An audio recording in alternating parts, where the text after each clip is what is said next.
¿Qué tal, mis hermanos? Buen día. Les saludo a su amigo y hermano, el diácono Antonio Cervantes Silva, diácono permanente de la parroquia Jesús Divino Maestro en Monterrey, Nuevo León, México. En este domingo, 21 de marzo, en el que ya empezamos la última semana de Cuaresma, la recta final, para prepararnos y vivir con intensidad la Semana Santa.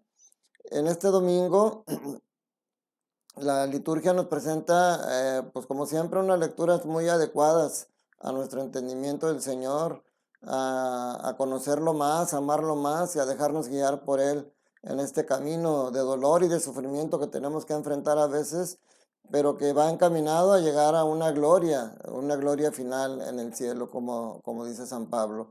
La primera lectura de hoy está tomada del libro de Jeremías, capítulo 31, versículos 31 al 34. En la segunda lectura, porque estaremos hablando de la carta a los Hebreos, capítulo 5, versículos del 7 al 9. Y en el Evangelio de San Juan, capítulo 12, versículos 20 al 33. La primera lectura nos habla de las alianzas que Dios ha hecho con el hombre. Nos habla de que la alianza antigua, la alianza original, dada en el Sinaí, pues llevaba la buena intención de dejar una guía, un lineamiento para que los hombres pudieran seguirlo y estar en paz con Dios. Sin embargo, pues a pesar de eso, el pueblo siempre vivía quebrantando esa alianza. Hoy, a través de Jeremías, el Señor anuncia que va a hacer una nueva alianza con el hombre. Dice, no será como la alianza que hice con los padres de ustedes cuando los tomé de la mano para sacarlos de Egipto. Dice, ellos rompieron mi alianza y tuve que hacer un escarmiento en ellos. O sea, esta primera alianza estaba escrita en tablas, las tablas de la ley.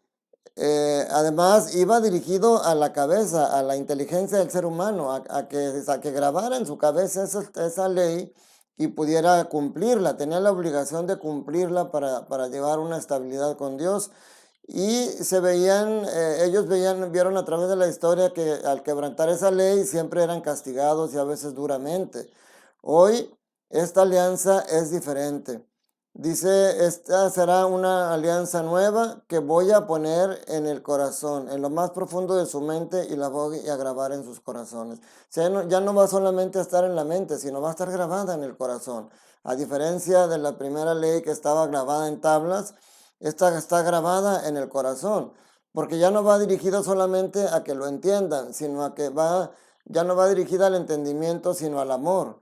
El cumplimiento ya no sería por obligación, el cumplimiento sería por compromiso, porque como dicen, amor con amor se paga. El entendimiento de que habrá castigos ahora queda como un entendimiento de que habrá consecuencias. O sea, si yo me alejo de la luz para caminar en la oscuridad, por lógica voy a tropezar. Entonces, esta es la nueva ley y que siempre el pueblo sigue cayendo en infidelidades. Esto aún con esta nueva ley y con la nueva y alianza que como católicos ahora pregonamos con Cristo, la alianza con la sangre de Cristo, la alianza nueva y eterna que decimos en la misa. Aún así nosotros seguimos fallando, pero es porque no conocemos realmente a Dios. Conocer es tener intimidad con Él, es tenerlo en el profundo de nuestro corazón. Y cuando logremos entender qué tipo de Dios es, dice aquí el Señor, dice, ya nadie tendrá que instruirlos. Realmente no necesitáramos que nadie nos explique y nos haga entender la ley si escudriñáramos nuestro corazón, que es donde ya está escrita. Y dice aquí el Señor, dice, todos me van a conocer cuando yo les perdone sus culpas y olvide para siempre sus pecados. Cuando entendamos ese Dios misericordioso, ese Dios que nos ama, ese Dios que no quiere la muerte de nosotros, entenderemos que cada día es una nueva oportunidad que Dios nos da.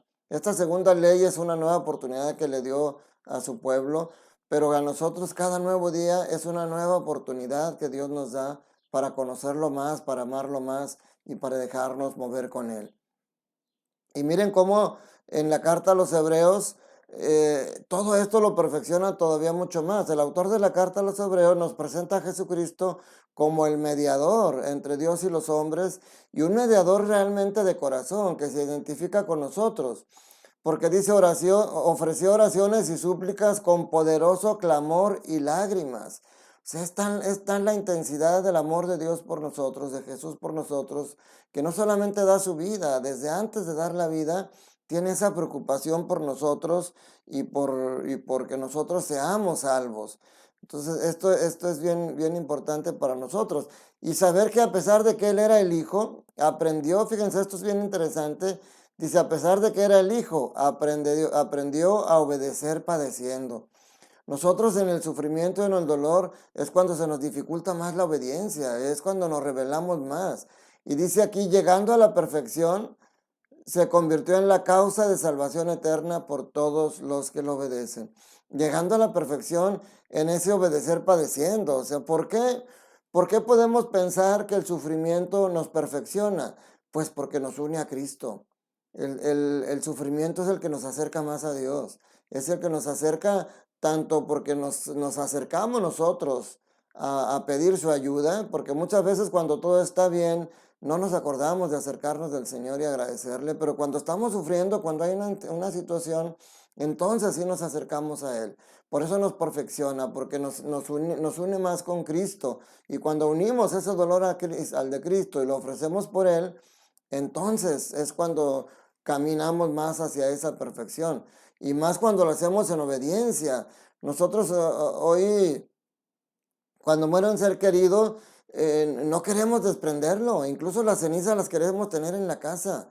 Y aquí el Señor nos habla del desprendimiento, de obedecer al Señor, saber que nosotros tenemos que regresar a la tierra, tenemos que regresar al lugar sagrado donde venimos, y entonces tenemos que obedecer desprendiéndonos de Él. Queremos seguir aferrados a algo que ya no está, porque ese cuerpo que queremos mantener en la ceniza en la casa no es realmente el cuerpo de nuestro ser querido, él ya no está ahí. Esa cajita no tiene más que los restos. Lo que es la esencia de esa persona está ya en un lugar mejor. Y eso no lo vamos a ver en el Evangelio. Pero esto nomás quiero rematarlo diciendo por eso, porque estos tiempos con esta pandemia hemos perdido muchos seres queridos, amigos, familiares, y a veces nos aferramos a querer tenerlos todavía con nosotros cuando realmente lo más importante de ellos sí lo tenemos con nosotros en nuestro corazón y en nuestra mente. Esa es la obediencia en el sufrimiento que tenemos que presentarle al Señor, y a través de eso nos va a purificar y nos va a santificar más. En el Evangelio precisamente dice, fíjense, dice Jesucristo, ha llegado la hora en que el Hijo del Hombre sea glorificado. Jesús está hablando de que ya llega el momento de su muerte. Por eso al final dice, cuando yo sea levantado de la tierra, atraeré a todos hacia mí. Y dice, con esto indicaba la manera que habría de morir. Él está hablando que está llegando ya el momento de entregar su vida en la cruz. Pero precisamente para ser glorificado, tiene que pasar por la muerte. Nosotros vamos a tener un cuerpo glorioso como el de Cristo, pero tenemos que pasar por la muerte. Eso es necesario. Y fíjense cómo presenta, Jesús siempre trata de presentar de una manera muy gráfica, muy pictórica. Y hoy lo ejemplifica con el grano de trigo que muere. El grano de trigo, de cualquier fruto, es una semilla que para que pueda salir todo el potencial que hay dentro de ella, tiene que morir, tiene que ser sepultada, tiene que abrirse y dejar salirlo de adentro, y entonces se hace un árbol que da frutos inmensos. Entonces el día de la muerte de nosotros, nuestros seres queridos que han fallecido, no han desaparecido, precisamente tuvieron que entrar en tierra para abrirse y dejar salir todo el fruto que van a dar para ellos. En su oración de intercesión por nosotros en el cielo, van a dar mucho más fruto del que daban cuando estaban aquí en la tierra. Van a llegar a esa perfección ahora sí completa en la que están junto al Señor Jesús. Pero esto Jesús no lo pone como ejemplo solamente para hablarnos de los tiempos escatológicos. Eso también es aquí en la tierra. Dice San Pablo en la carta a los Romanos que el salario del pecado es la muerte. Cuando una persona vive en el pecado, está muerto a la gracia. Aunque esté respirando, aunque esté disfrutando de muchos placeres y goces aquí, realmente está muerto a la gracia porque está caminando hacia su destrucción final. Para eso tiene que hacer un alto en el camino. Dice aquí, el que se ama a sí mismo se pierde. El que se aborrece a sí mismo en este mundo se asegura para la vida eterna. Y no se trata de aborrecerse y decirse yo no sirvo para nada. Dice el que se ama a sí mismo, el que se encierra en sí mismo en su egoísmo, está caminando hacia la muerte eterna porque está siendo egoísta, está buscando solamente placeres por sí mismo. Necesita abrirse y dejar salir lo que hay en él. Por eso dice aquí el que se aborrece a sí mismo. San Pablo es el que lo entiende de una manera perfecta cuando dice, todo lo tengo por basura por causa de Cristo, porque para mí lo más importante es Cristo y estar con Él. Entonces hay que abrirse, hay que dejar salir todo ese egoísmo, todo eso que nos mantiene encerrados en nosotros mismos para poder dar el fruto aquí. Ser como esa semilla que se rompe y se abre para dar fruto. Y eso no es fácil. Por eso tanto el miedo a la muerte como el miedo aquí está siempre presente en nosotros.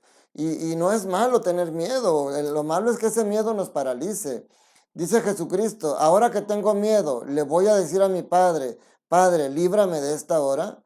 No, pues precisamente para eso he venido. O sea, Jesús no pidió que lo libraran de la muerte porque él sabía que venía, a pesar de que en la noche del huerto, en esa debilidad, dice, Padre, si es posible, aparte de mí este cáliz, finalmente dice que no se haga mi voluntad sino la tuya.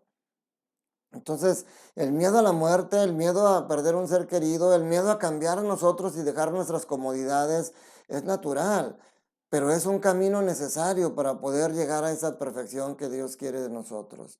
Entonces, eso lo tenemos que tener bien claro y para eso tenemos que decir como los griegos, Señor, quisiéramos ver a Jesús, quisiéramos verlo.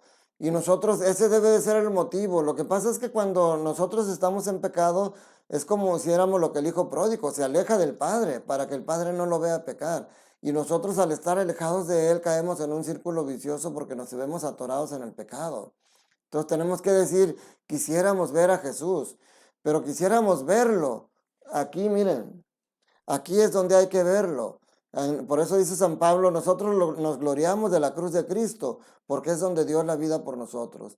El momento del dolor, el momento del sufrimiento, el momento en el que nosotros se nos hace más difícil obedecer, quisiéramos ver a Jesús, como Él en su dolor siguió obedeciendo a su Padre, porque sabía que eso tenía un motivo, que era la salvación de nosotros. Y eso tenía una razón de ser, que era el amor tan grande que tiene por nosotros. Entonces, mis hermanos, en este quinto domingo de Cuaresma, vivámoslo unidos a Cristo. Vamos a acercarnos más a Él, a conocerlo, a tener intimidad con Él en nuestro corazón, para que ese sea el motivo que nos acerque a vivir una Pascua diferente a las demás, como un hombre nuevo, como un hombre purificado, como un hombre que se siente amado por Dios, con un hombre que siente que se le da una nueva oportunidad en este día para amarlo, para acercarse a Él y para empezar a ser esa persona que Cristo quiere que seamos, porque Él no quiere el mal para nosotros, todo lo que Él quiere es para el bien de nosotros, Él quiere que seamos felices, pero felices no con una alegría pasajera, no como una felicidad basada en el placer y en el disfrute, sino como una alegría basada en el amor que Dios nos tiene y que en el amor que Él quiere que nosotros compartamos con los demás. Les doy la bendición, esperando que este domingo esté lleno del amor de Dios, que esta nueva alianza que nos recuerda sea diariamente, que al decir quisiéramos ver a Jesús y verlo en la cruz, nos recuerde que está con los brazos abiertos, porque está siempre esperándonos a nosotros para cerrarlos, apretujándonos con Él y cambiar nuestro corazón, acercándonos a Él y a nuestra familia. Que la bendición de Dios Todopoderoso, Padre, Hijo y Espíritu Santo, descienda sobre ustedes y sobre sus familias y permanezca para siempre. Cuídate mucho, te mando un fuerte abrazo, que estés bien, recuerda, Dios te ama y Dios quiere que seas feliz.